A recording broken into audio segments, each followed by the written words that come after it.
ராதே கிருஷ்ணா. பிரளம்பாசுரனை பலராமர் எப்படி வதம் பண்ணினார்ங்கிறதை சுக மகரிஷி சொல்ல கேட்டோம்.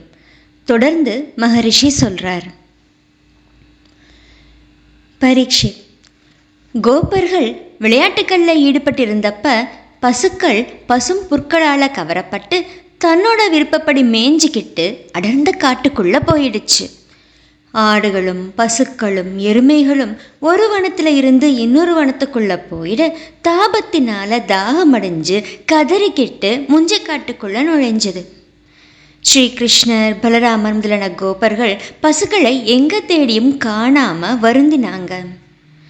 தங்களோட பிழைப்புக்கே காரணமான பசுக்களை இழந்ததினால கலங்கி போன கோபர்கள் பசுக்கள் மேய்ந்த புற்கள், குளம்பால மிதிப்பட்ட புற்கள், குளம்படியால் அடையாளமிடப்பட்ட புற்கள் இவற்றால் பசுக்கள் போன வழியை பின்தொடர்ந்து போனாங்க.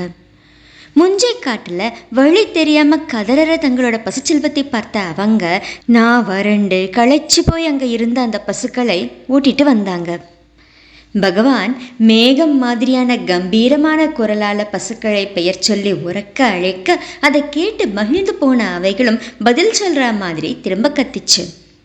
அப்போ தற்செயலா காட்டில் இருக்கிற அத்தனையுமே அழிக்க வல்லதான பெரும் காட்டுத்தீ காற்றினால தூண்டப்பட்டு பயங்கரமான தீ நாக்குகளால் தாவரங்களையும் விலங்குகளையும் விழுங்கிக்கிட்டு பரவிச்சு.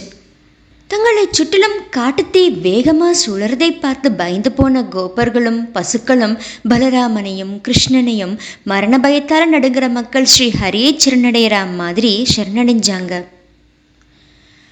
கிருஷ்ணா, பலராமா, காட்டுத்தீ எங்களை எரிக்குது, எங்களை காப்பாத்துங்க. உங்களை சேர்ந்தவங்க துன்பம் அடையலாமா?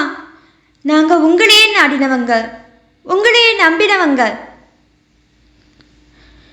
இப்படி பந்துக்களோட அபயக்குரலை கேட்ட பகவான் பயம் வேண்டாம், கண்களை மூடிக்கோங்கன்னு சொன்னார். அப்படியே அவங்க கண்களை மூடிக்கிட்டதும் யோகேஸ்வரனான பகவான் ஸ்ரீ கிருஷ்ணர் அந்த நெருப்பை தன்னோட வாயில விழுங்கி அவங்களை துயரத்தில் இருந்து காப்பாத்தினார்.